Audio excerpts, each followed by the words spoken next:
Hey guys, so in this video, as a follow-up to the previous video, we're going to drill down a little bit more into basics of the camera, things that are more particular to digital photography, things you're going to want to be concerned about.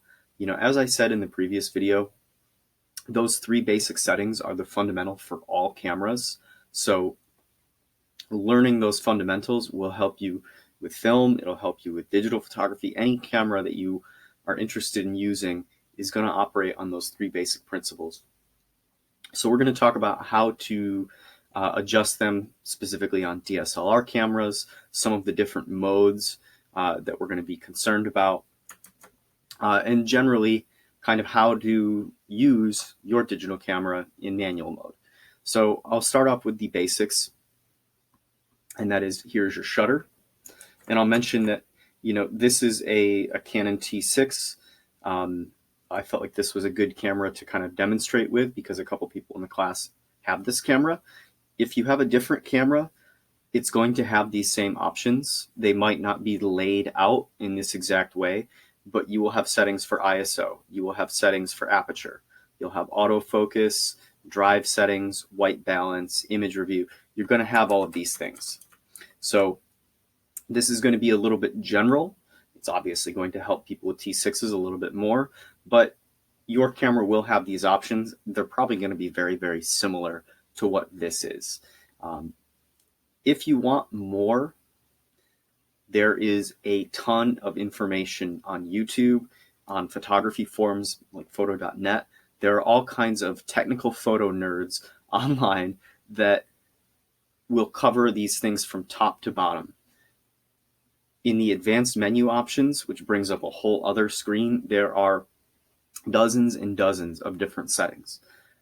We're not going to cover all of them. We're going to cover the general basics for what you need to know about using a DSLR or digital camera.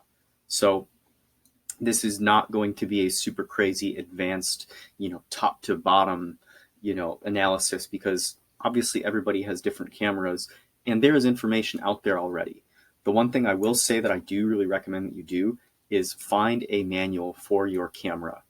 So if you have something that you can't figure out, or a setting, or you're not sure what's going on, you can look online. Obviously, being that we don't have face-to-face meetings in person, it's a little bit harder for me to physically take your camera and figure out how to do something, or figure out where a certain setting is. So if we need to have Zoom meetings where I'm kind of coaching you through your camera, we will absolutely do that. But I do highly recommend that you get a manual that you can refer to if there's something specific that you can't figure out that we don't quite cover. So let's get into some of the basics. I probably don't need to say a couple of these things, but here's your shutter. You press that all the way down and it takes a picture. If you press it halfway down, it will lock the focus and it will also meter the scene.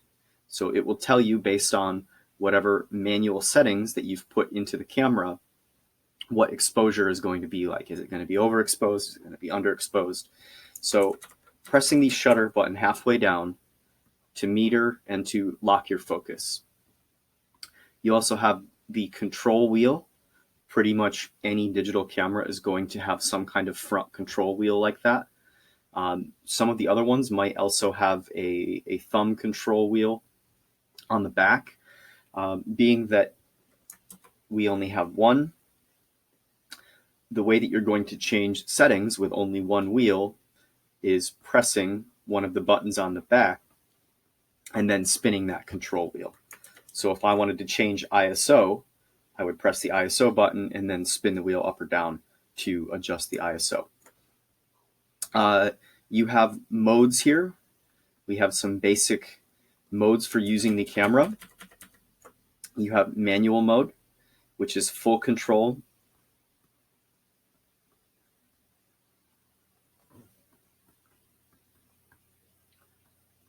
Meaning the camera will not care what settings you set the camera to. When you press the shutter, it will take that picture.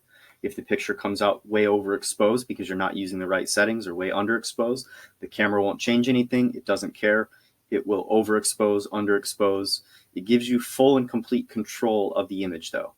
So those three basic settings, aperture, shutter speed, and ISO, you have full control to. The camera will not be changing any of these when you press buttons or anything like that.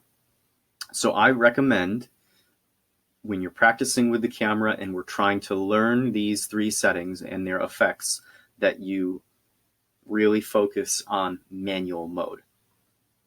So you also have, let me go over here where I'll have a little bit more room. You have the AV mode, which stands for aperture priority. And what aperture priority means is that you are going to tell the camera, I want to use aperture. I want to use f5.6. And I also want to use ISO whatever. The camera will guess shutter speed for you. So you set the ISO, you set the aperture, camera will guess shutter speed. TV is the exact opposite, time value, aperture value. So TV is going to prioritize shutter. Shutter priority, which means you are going to pick whatever shutter speed you want. You are going to tell it, hey, I want to use ISO, whatever, and it is going to guess aperture for you. Okay? So I recommend you use one of these three modes and we forget about the rest of these options. So the rest of these options here are portrait mode, landscape mode, macro mode, sport mode, food mode, whatever that means. And I assume this is backlight or maybe flash mode. These are things that you should know how to do based on your knowledge of manual photography. So these are certain looks, which I've already kind of talked about, right? If we care about landscape, what's important in the photograph? High f-stop, f16, f22 to give us a deep depth of field. So these are like cheater image control modes. You shouldn't need to use these because you should know what the best settings are to get a shallow depth of field, to blur the background, to do a portrait. So these are cheater modes. These are for people that don't know how to do photography. You guys know how to do photography, or you will. So I would recommend not even bothering with any of these. The only one you might care about is the video mode, the no flash mode, and the this is a custom, I believe this is a custom mode where you can plug in certain things and then, you know, go back to those presets. The green box, obviously if it has an A in it, you can assume it's going to mean automatic. The whole purpose of this class is to learn photography. I don't see much purpose in learning photography if we're going to shoot stuff on auto. So don't ever shoot on auto. And program is it's like semi-auto. It will allow you to change shutter speed, ISO, and aperture, and then it will guess based on what you tell it you want to do. But it's not really predictable. Whoops. So again, I really recommend that you force yourself to shoot on manual and really learn manual, because I think it's going to benefit you a lot better in the long run. So that is mode, different modes, control wheel, shutter. If you have trouble with the autofocus, like you press the shutter halfway down and you can't get the camera to focus on, like whatever it is you're trying to focus on, there is a switch on the side of the lens that says AF-MF, autofocus or manual focus. So you can flip the camera over to manual focus and then rotate the outer ring to focus in and out. Now, these lenses do have a minimum focusing distance, which basically means And it depends on the lens. Certain lenses are really good at focusing on things very close, and other lenses need a little bit of distance between the lens and whatever object you're trying to focus on. So if you can't get the camera to focus on something and you're very close to it, take a couple steps back and make sure you're within the minimum focusing distance of your lens. Otherwise, it won't be able to focus. What else can we talk about? Let's come over to the back of the camera. So I obviously, we talked about aperture, shutter speed, ISO. So in manual mode, the way you're going to change these settings, by default, this will control shutter speed. When you press the AV button down, it will control aperture. And when you press the ISO button down, it will adjust ISO. So the way I recommend working in manual is to start with ISO. So remember that ISO controls the sensitivity of the camera. How much is it going to react to light? How much light is needed to give you a correct exposure? So this is a baseline setting. The trade-off is quality of the image. We typically want the best quality image possible. So I'll give you some starting points for ISO. And typically I set the ISO first, and then I figure out what other camera settings I care about and what's important in my photos. What am I taking pictures of? How am I using the camera? And I set my aperture and shutter speed following that. But step one is almost always ISO. And it's a baseline setting. So if I'm outside, say in bright sun, I might use ISO 100 to 400, something like that. 100 full sun, maybe I'll switch to 400 if I'm in shade or it's a little bit dark. Indoors, 400 to 1600. 400 is probably a little bit slow for being used indoors. It probably is not quite sensitive enough for you to get good results indoors, but depends on available light, right? Photography is all about making compromises with the available light that you have. And last but not least, that's a moon. If we're taking pictures in low light situations at night, in very dark indoor spaces or dimly lit scenes, you're probably looking at 1600 and up.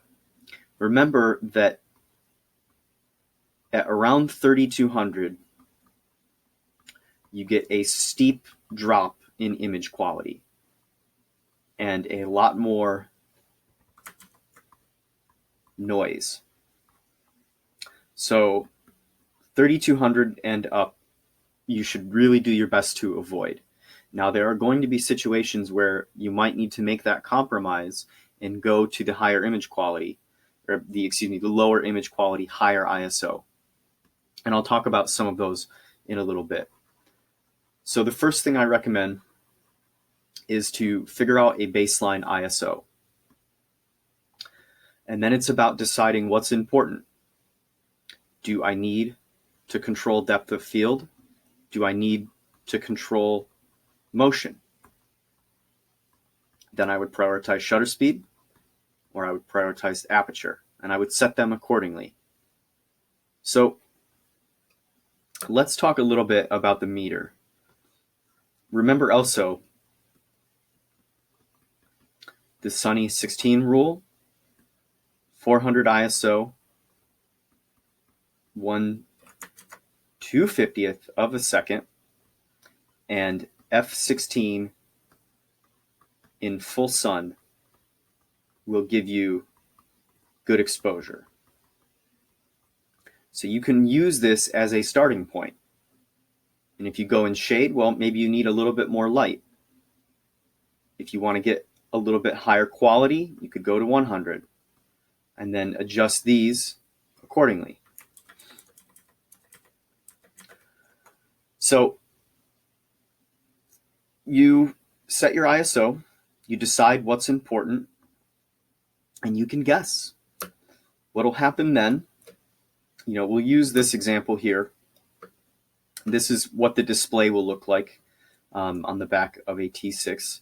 In this case, we can see shutter speed, we can see aperture, we can see ISO. If you don't have a Canon, your camera will have all of this information on it. It might not look exactly like this, but it will have this information.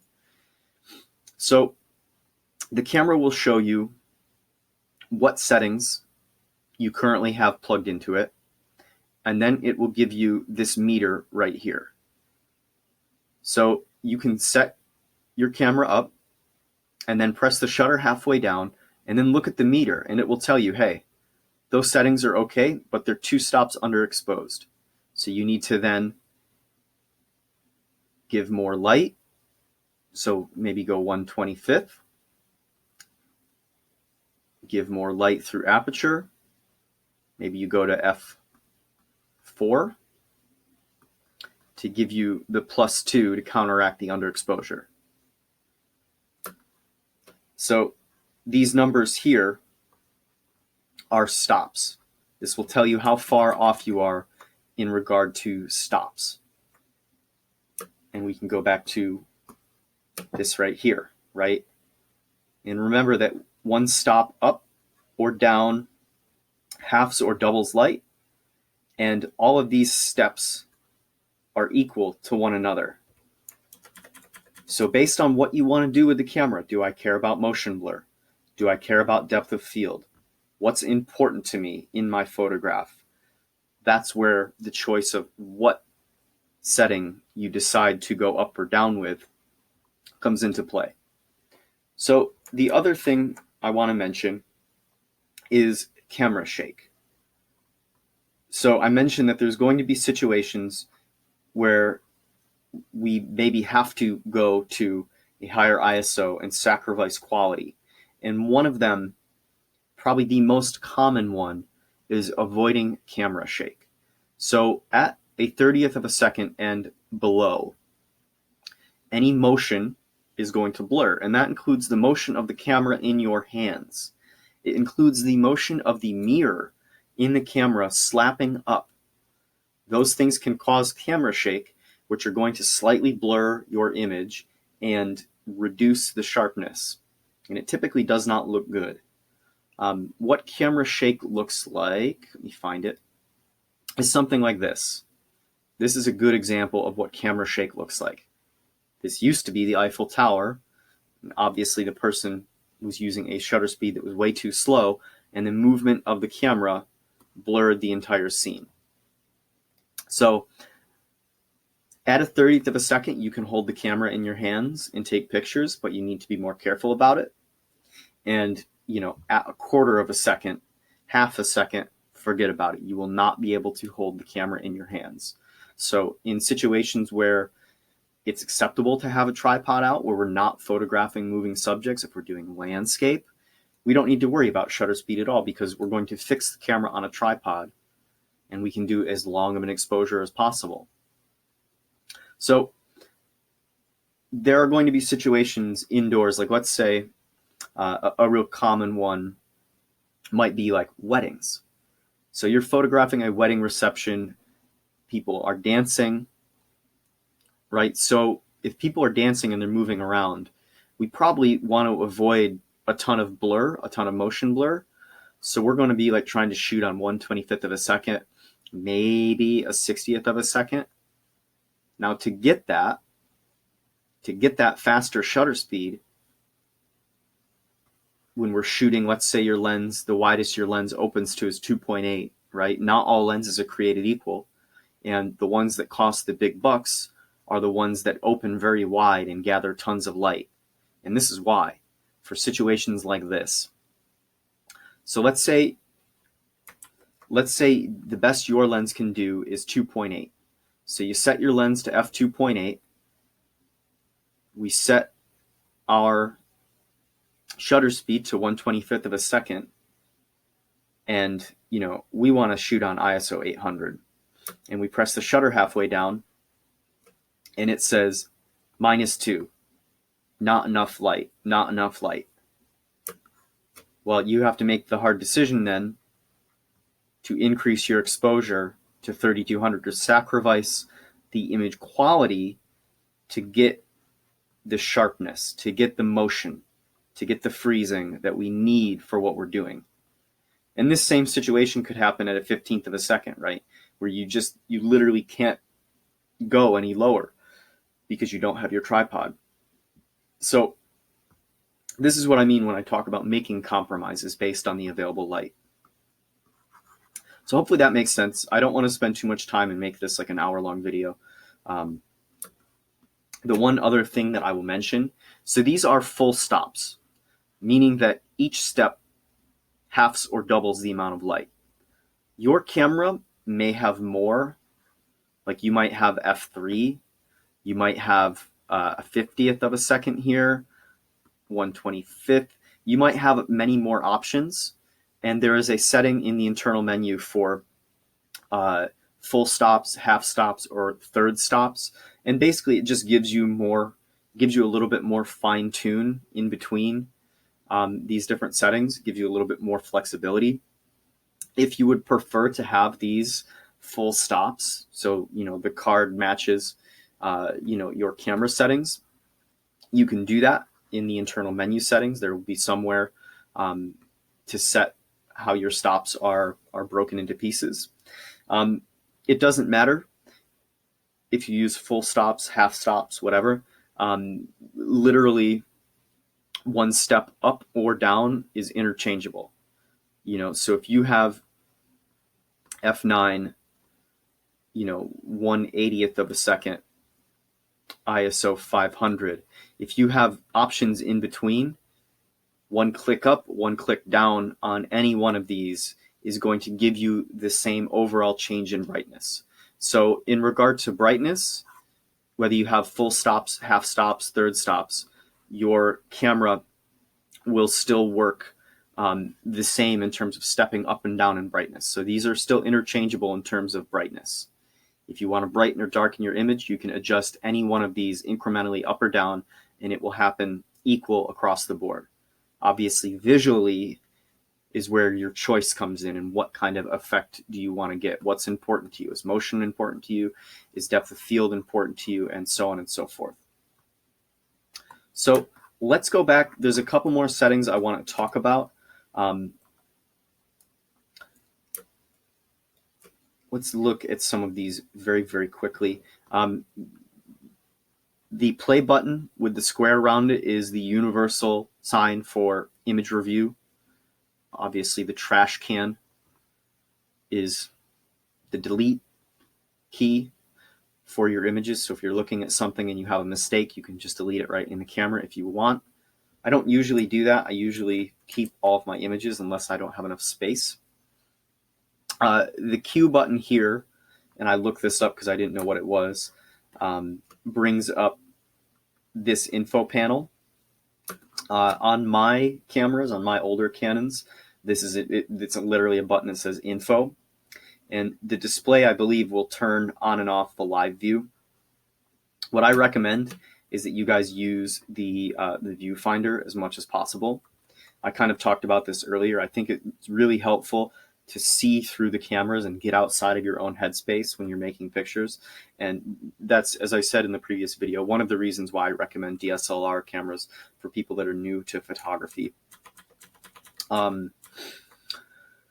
Other settings that you may want to know about. This is your drive and timer options. So you click this button down, you spin the control knob, and you can change it from taking one image every time you press the button to press and hold, and it will take multiple images. It will fire continuously. And there are various different drive options to try to control basically different speeds. And then you also have the self timer, so you can set it to 2 seconds, 10 seconds. So if you're trying to do self portraits, this can be a way to do that. Basically, again, you hold that down and you scroll through the options.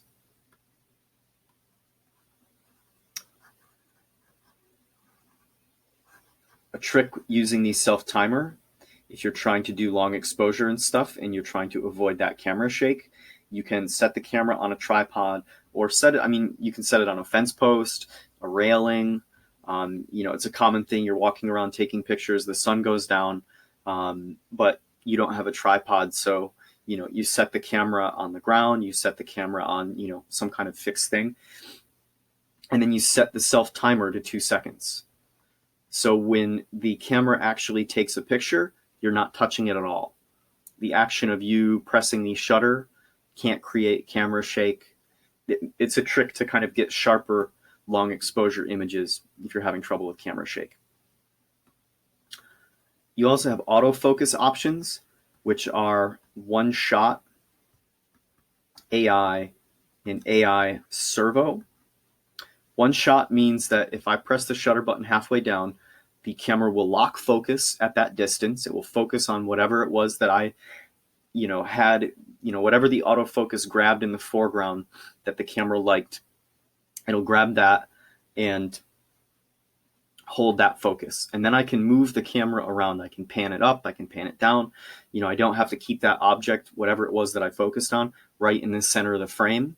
I could, if I'm trying to take a picture of a flower, I could focus on the flower and then change the framing of that flower without keeping it right in the center. So that's one shot. AI servo will try to track a moving object. So if you're trying to photograph somebody who's running down the street or something like that, a car, it will try to follow that motion. And AI is a combination of the two of them. The camera will look at the image and try to guess based on, algorithms, AI, right? And we'll try to pick one or the other, whichever it thinks is best. I usually shoot on one shot. And I would imagine by default, your camera's probably set to shoot on one shot. Other settings. This button here, menu, will take you into the advanced options. There are 2 settings in the advanced options that I want you guys to go and change. So somewhere in advanced settings, and you're going to click this button and then probably scroll through the options with the control wheel and probably navigate the individual menus, because there'll be multiple tabs for different sets, and then within that there will be your options, so 1, 2, 3, something like that.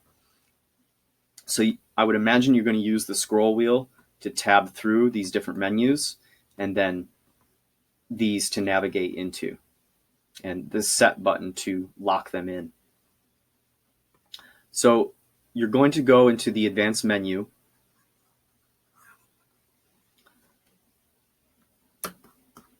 and you're going to look for 2 things. You're going to look for image quality, and we are going to set this to RAW. If you also want to have JPEG images on top of this, you could set it to RAW plus L with a little curve.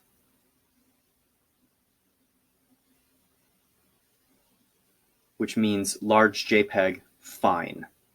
The little curve means fine.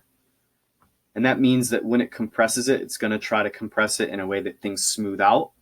But we're not really going to use this file for anything in the class.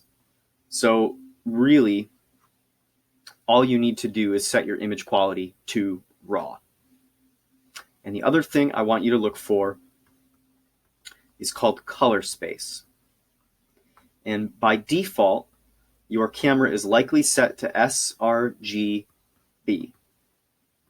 What we want is Adobe 1998. And I'm not going to really talk about color space. Basically, the way this is going to work is we're going to tell the camera we are using the Adobe 1998 color space. And when we import your images into Bridge and into Photoshop, we're going to tell those programs we are using Adobe 1998. And so this just helps with color rendering. The Adobe 1998 color space handles color a little bit better than sRGB for photography. So that's why we want to use it. Okay? So look for and change these 2 things. And if you can't figure it out, I will help you when we have our face-to-face meeting sometime in the next week. The last setting that I want to cover very quickly is called white balance. So again, we're going to press and hold the WB button, and we're going to spin the control knob, and it's going to change the white balance. So different light has different temperature, and I don't mean its temperature in terms of heat, but its temperature in terms of where it falls on the spectrum of light. So not all light is pure white. And depending on the light source, you will have a different Kelvin color temperature, which basically means you're going to have a slightly different color. Shaded light, fluorescent light, cloudy light tends to be a little bit cooler than daylight. So it has more of a blue hue to it. Sodium vapor, I don't even think that's used anymore. Incandescent is very warm. If you've ever taken pictures inside your house or under street lights and you've seen that like orange glow of light, that is a result of white balance and color temperature.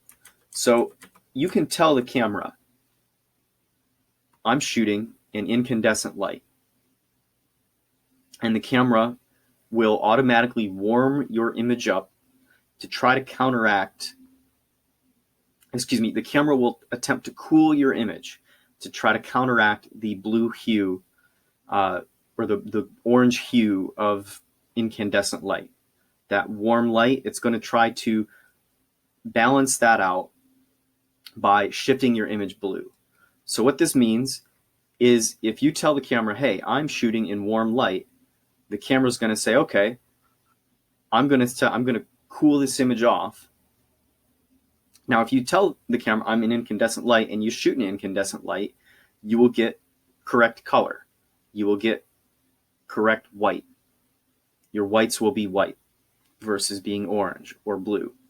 Now, if you tell the camera, hey, I'm shooting an incandescent light, it's going to balance your image cooler than normal. And if you're actually shooting in daylight, but the camera thinks you're in incandescent light, what you're going to get is a very blue image. Similarly, right, if I tell the camera, hey, I'm shooting in shade, it's going to attempt to balance the blue tone of that light, that cool color temperature. It's going to attempt to balance that by warming your image up. It's going to shift your image into the yellows and oranges. And the result is that you're going to get warmer white tones, right? The whole image is going to get a little bit orange. It's going to be warmed up. So what you really want to do is make sure that you are using the correct white balance for whatever color temperature light you're shooting in, and not a different one. So you run into problems with white balance where the camera thinks I'm shooting in this when I'm really shooting in this, and the result is that I'm going to have a very blue image. I'm going to give you guys a real simple way around this. Shoot on auto white balance, AWB. So white balance is one of the things that you can change in Camera Raw. It's one of the things that makes Camera Raw so powerful. I'm going to do a separate video. Maybe when I introduce Bridge, I'll take 5 minutes at the beginning of that video and explain the difference between Camera Raw and JPEG and why Camera Raw is what you guys want to use and why it's so important. But for here, one of the things that is really powerful about Camera Raw is you can at any time change the white balance and go back and correct stuff. So if you're photographing outdoors with incandescent white balance and everything is shifted into the blues because the camera is trying to counteract what it thinks is very warm light, you can go back and fix that. Auto white balance is pretty good. The camera does a pretty good job. I've kind of bashed on auto settings here, and really we want to avoid them as much as we can. You know, if I'm out and I'm shooting in direct sunlight, I might set the camera to sunlight day balance. Otherwise, I shoot on auto white balance, and at any time I can go back and adjust this and either, you know, warm up or cool down my image to get my whites looking white instead of being cast blue or cast orange. So auto white balance, start there. It's one less thing you have to worry about. We can always fix it after. If you know, like if you're shooting with flash, I'll set my white balance to flash. If I'm shooting in direct sunlight, if I know for sure and I know the light isn't going to be changing, I will set it to either, you know, it's usually for me, it's sunlight or flash are the two that I tend to not use auto white balance. But, you know, if it's partly cloudy, if I'm going to be in the woods, in between shade, you know, in between cloud, you know, I just use auto white balance, and you can always go back and change it in Camera Raw. And we'll talk a little bit more about those changes, you know, when we actually introduce Bridge and Camera Raw in the next video. So that is, I believe, all I'm going to cover in this little video. This is probably a lot. I don't want to overwhelm you guys. Practice. This will be second nature after a little bit of work. Particularly, you know, once you set up your autofocus, once you set up your white balance, it's really ISO, aperture, shutter speed, and deciding which manual mode you want to shoot on. For the purpose of right now, I recommend sticking on full manual as much as possible. When you get a little bit better and you're a little bit more comfortable, switching over to aperture or shutter priority, depending on what you're trying to do with the camera, can be really handy. These can also introduce, you know, anytime, because you're automating the camera, right? The camera is now taking control over exposure, and it doesn't always get it right. So you may have trouble with these overexposing or underexposing depending on the light. So I always recommend knowing, learning, mastering full control first. What I want you guys to do, ideally before you start the first project, what I want you to do is go out with the camera on manual mode and do 4 pictures. Get 4 pictures for me. And that is one picture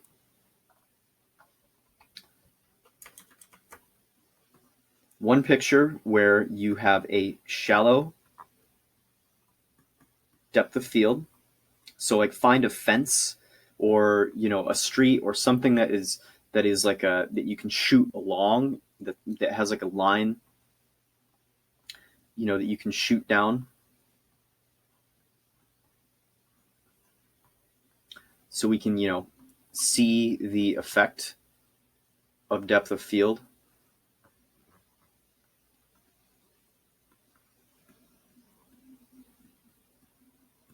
So one image that has shallow depth of field, one image that has deep depth of field, one image that has motion blur, one image that has motion frozen. So this, you could go to a street, you could go, you know, along the highway, you could photograph a ceiling fan, anything that is repetitively going to be moving that you can then practice shutter speed. So you will need to control ISO. You will need to adjust the ISO based on available light, and you'll need to balance exposure to do these. So if I'm going to do a shallow depth of field and I'm going to shoot on 1.8 aperture, well, that means I'm flooding light into the camera. So to counteract shooting on such a wide aperture, what am I going to have to do? I'm going to have to increase my shutter speed, and I'm probably going to have to decrease my ISO. To what degree you're going to have to do these is going to depend on where you decide to shoot and what the light is like. Likewise, if I'm going to shoot on f/16, I'm going to have to slow my shutter speed down, and I might have to increase my ISO to counteract the fact that I am stopping the lens down, right? And I'm reducing the amount of light that's coming into the camera in order to get my deep depth of field.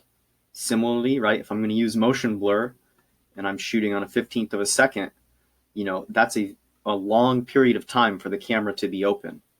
So what am I going to have to do? I'm going to have to reduce my ISO to make the camera less sensitive, and I'm going to have to increase my f-stop.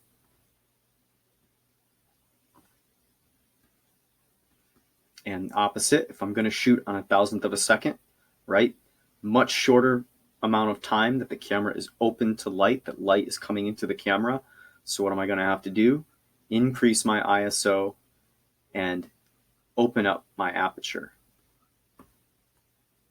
So I want you to go out and practice doing these 4 things. Practice getting a specific visual effect through controlling manual settings and balancing your exposure around that. Okay? So if this doesn't make sense, what I'm asking for, please email me. We will meet face-to-face in the next week. I'll be available to, try to look at your cameras through the Zoom meeting and help you figure out stuff if we're struggling with things. Hopefully this is enough to get you guys going. I promise, once you start practicing manual a little bit and you understand how these settings are interchangeable in terms of overall brightness, it will make more sense. Once you understand how to step up and step down and balance the overall brightness while getting a visual effect, it will click for you, okay? So I'm not going to ask you, this isn't graded, this isn't turned in. I want you to practice doing this and then go out and put it to work doing the first project, okay? So I'll talk to you guys soon. Please email me again if you have questions, concerns, if this isn't making sense. All right, have fun.